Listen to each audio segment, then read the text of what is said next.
Merci de nous rejoindre sur BFM à Marseille-Provence. Vous regardez Planète Locale, c'est votre rendez-vous environnement chaque semaine sur BFM Marseille-Provence. L'actualité environnementale dans les Bouches-du-Rhône avec cette semaine notre partenaire de Gomet, Julie Rampal. Bonjour. Bonjour. Merci d'être avec nous. Et puis notre invité Gaëtan Quaresma, chargé de projet pour les alchimistes. Bonjour. Bonjour. Et merci d'être avec nous. Planète Locale, c'est parti.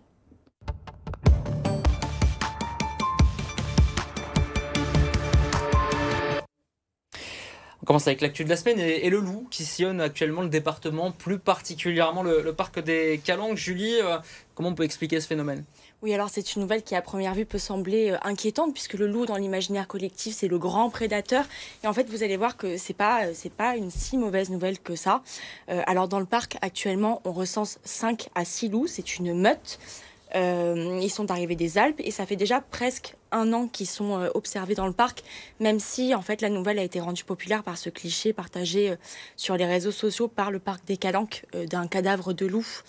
Alors il faut savoir que donc c'est pas un animal inquiétant pour le président du parc des Calanques Didier Rault, qui rappelle que c'est un animal plutôt nocturne et craintif, donc qui ne s'approche pas des habitations et qui a tendance à fuir l'homme et qui est plutôt en recherche de tranquillité. Donc la présence du loup, Julie, c'est plutôt une bonne nouvelle finalement. Oui, c'est plutôt une bonne nouvelle pour la biodiversité. Toujours selon le président du parc des Calanques Didier Rault, ça montre que le parc est assez sécurisé en fait pour attirer les espèces protégées.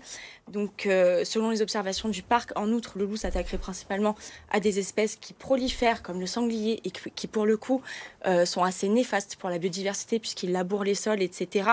Et donc là, le fait qu'il y ait un prédateur du sanglier qui chasse cette espèce, ça permet de réguler un petit peu. Dans tous les cas, la présence du loup dans les Calanques nécessite tout de même une surveillance accrue des services de l'État et du parc. Et également pour assurer sa protection, on ne révélera pas l'emplacement exact où ils se sont installés. Et on rappelle à titre informatif que le fait de porter atteinte à une espèce protégée punit 3 ans d'emprisonnement et 250 000 € d'amende. Pour ceux qui seraient tentés de partir à la chasse au loup. Exactement. Si jamais vous avez vu le loup, n'hésitez pas à nous le dire. On sera ravis de faire un sujet évidemment. L'invité de la semaine tout de suite. Avec Gaëtan Quaresma qui est toujours en plateau, chargé de projet pour les alchimistes. Ça, je l'ai déjà dit, mais qu'est-ce que c'est en fait les alchimistes ? Alors, les alchimistes, c'est une jeune entreprise basée à Marseille qui œuvre dans la collecte et la valorisation des déchets alimentaires pour produire du compost, un amendement naturel qui sert à nourrir les sols. Oui, alors déjà, je pense que ça peut être important de rappeler ce qu'est un biodéchet. Peut-être que pas tout le monde sait ce qu'est un biodéchet. Exactement. Le biodéchet, donc c'est un déchet qui va être biodégradable, qui va être d'origine naturelle et qui aura, alors bien entendu, il ne faut pas le laisser se dégrader dans la nature, mais qui peut se dégrader de lui-même. Et dans les biodéchets, on va trouver différents types de déchets, dont le déchet alimentaire ou alors les déchets verts qui sont plus des déchets de jardin classiques. Et comment vous y prenez pour récolter ces déchets ? Vous récoltez précisément auprès des restaurateurs, c'est ça ? Alors on a un large panel de types de clients, ça peut être des restaurateurs, des cantines scolaires, des maisons de retraite. Nous, tous les jours, on fait donc la collecte de ces déchets alimentaires. On y va en camion ou en vélo cargo pour essayer de justement décarboner notre activité. Et on collecte les déchets alimentaires produits dans la semaine. Et on fait comme ça de l'échange de bacs avec les restaurateurs. Alors il faut dire que c'est un service payant quand même, celui que proposent les alchimistes. Comment ça fonctionne et comment vous incitez surtout les restaurateurs et collectivités à payer pour ce service ? En effet, valoriser ces déchets, c'est un service payant, mais qui est quelque chose de normal vu qu'on a un impact forcément sur l'environnement et que c'est un déchet d'activité qui a lui généré du chiffre aussi. Comment on fait pour motiver ? Dans un premier temps par l'engagement des personnes, des restaurateurs, et aussi parce que tout simplement la métropole a mis en place une redevance spéciale, une taxe incitative, qui contraint les producteurs de déchets alimentaires à payer, et les producteurs de déchets de manière générale à payer pour ces déchets. Et si on fait appel à un service comme les alchimistes, en fait la facture alchimiste va être défrayée de la facture globale de la redevance spéciale. Et donc une fois ces biodéchets, une fois récupérés, vous les amenez dans votre centre de tri, vous retriez à la main et ensuite vous les amenez soit à un centre de compostage, soit auprès des agriculteurs. Alors c'est ça, en fait nous une fois qu'on a collecté les déchets alimentaires, on va dans notre base logistique à Marseille, on fait le surtri à la main, on évalue la qualité du tri parce qu'on note aussi la qualité du tri pour nos restaurateurs, c'est un facteur de sensibilisation. Et ensuite on va du coup valoriser en compost et c'est ce compost là qui va servir ensuite aux agriculteurs. Mais ça peut aussi servir à des projets de végétalisation, donc pour des paysagistes ou bien des particuliers.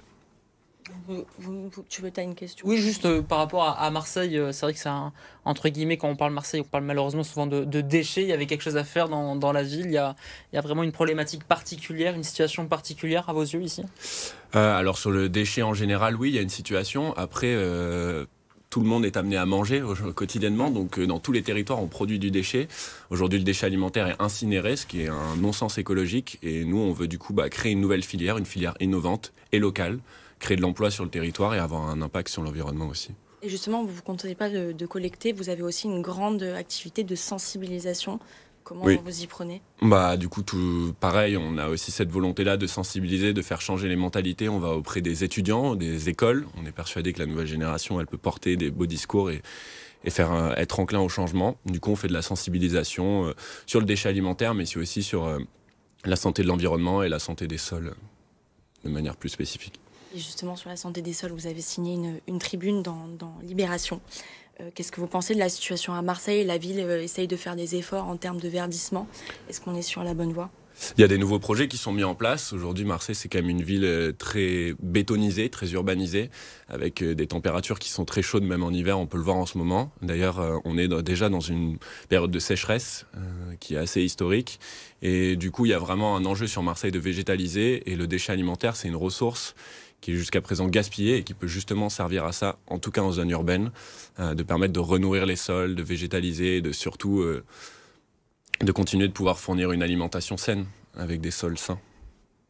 Vous pensez qu'il y a vraiment une prise de conscience de la part des Provençaux, d'une façon peut-être plus locale, une prise de conscience, voilà, de cette problématique de gestion des déchets, de collecte, de propreté aussi? Je pense qu'aujourd'hui, heureusement, maintenant, les gens sont quand même un petit peu plus alertes. Après, le passage à l'action est toujours plus dur. On a beau avoir conscience, le passage à l'action est plus dur. Mais je pense qu'avec le travail des pouvoirs publics, des collectivités, de la loi aussi, parce qu'aujourd'hui, la loi change, évolue, et du coup, les producteurs de déchets sont contraints d'avoir une source de valorisation. Et en 2024, ce sera pour tout le monde, sans seuil de production, donc même nous en tant que particuliers. Et ça, c'est les collectivités, les métropoles qui mettent en place des services. Donc au fur et à mesure, je pense que les mentalités changent, et heureusement. Qu'est-ce qui fait que ça évolue peut-être pas assez rapidement? C'est quoi? C'est une histoire d'éducation, de mentalité, de sensibilisation? Parce qu'on en parle quand même régulièrement, surtout ici, de cette question des déchets, de la pollution. Pourquoi ça traîne encore un peu? Je pense que la sensibilisation, oui, en effet, il faut continuer de sensibiliser, il faut continuer d'éduquer. Mais après, c'est aussi les moyens qu'on a envie de mettre en place pour les habitants et les habitantes. Et aujourd'hui, proposer des solutions de collecte, de tri faciles d'accès, c'est la seule solution pour un changement rapide. Et justement, donc dans l'objectif de cette obligation qui va arriver en 2024, vous avez répondu à un appel à manifestation d'intérêt de la métropole. Comment ça va fonctionner en fait cette obligation de trier ces biodéchets? Du coup, la métropole va mettre en place un service de collecte des déchets alimentaires, comme elle le fait aujourd'hui pour le carton et le verre. C'est quelque chose qu'elle fera en régie, à part sur quelques arrondissements. Et derrière, il y aura aussi donc un marché de valorisation pour valoriser ces déchets, notamment par le biais du compostage. Parce que la volonté, c'est justement qu'il y ait un retour au sol de cette matière organique, parce que le déchet alimentaire est une très forte valeur pour les sols. Et du coup, c'est une volonté politique, et tant mieux. Et oui, les alchimistes, on espère bien pouvoir valoriser les déchets alimentaires du territoire. Quelle est votre prochaine action, en un mot? Continuer de sensibiliser et qu'on soit tous alchimistes, c'est notre volonté. S'étendre sur le territoire et qu'on soit tous des alchimistes. Merci beaucoup Gaëtan d'avoir été l'invité de Planète Locale. Tout de suite, c'est l'objet de la semaine.